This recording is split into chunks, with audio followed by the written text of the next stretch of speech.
I wanted to address that because I hear it all the time and it gets taken out of context.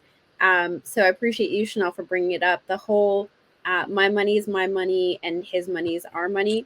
Um, so that was borrowed from the Muslim community because that is a core tenet of the rules of marriage.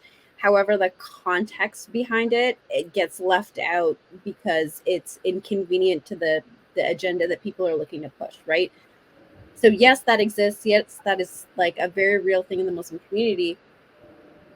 But the context is that the wife is obligated to never overextend her husband because Muslims are not permitted to live in debt.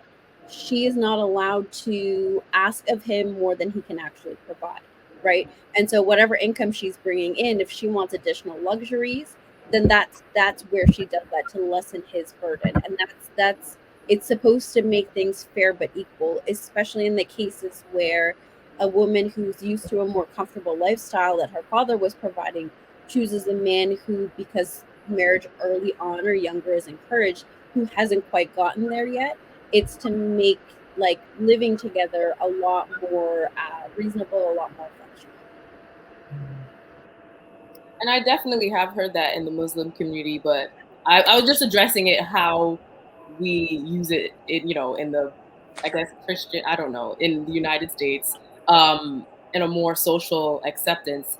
But we live like that. So that's the problem.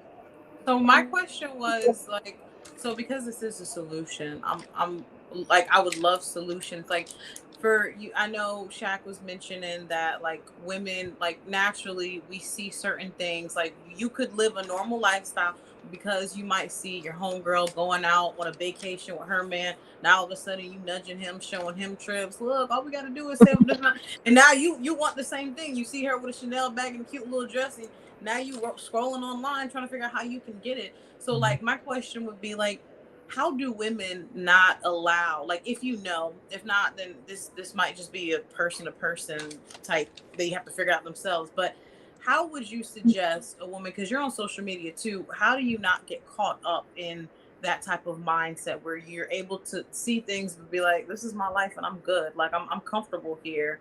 How do women get to that point where they're not being allowing that to brainwash them and affect what they want and they think they deserve it just because they see somebody else have it? Well, I know for me, I know what's real and I know what ain't real.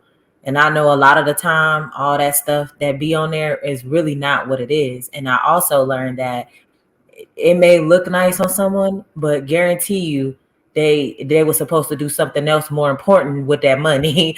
So just because it looks good don't mean it is good. And I also remind myself like where I'm at in my space and how thankful I am. So I always try to keep that reality, like, that's just social media because people only post the highlights of their life, the good That's true. stuff. So we really don't know, just because somebody may have all this designer or they may be going on all those trips, we really don't know like how they getting that money. Hell, they could be scamming, they could be doing all this stuff. Right.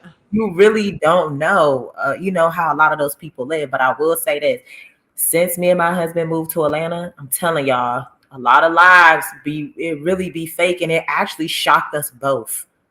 I Like, guess shocked, like we thought we were looking like, well, damn, we doing good compared to we don't gotta fake anything. Like we don't gotta fake nothing. So just, I just always keep in mind like a lot of that stuff is just not reality. And you also, and I feel like as women, because it's easy for us to get away and get caught up in certain looks and to certain things and material things and what we see, but you just have to be strong enough to know who you are personally.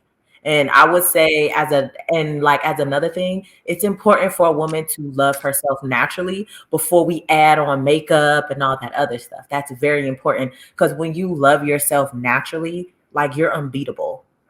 So you project that. Those are low key the girls that men like the most.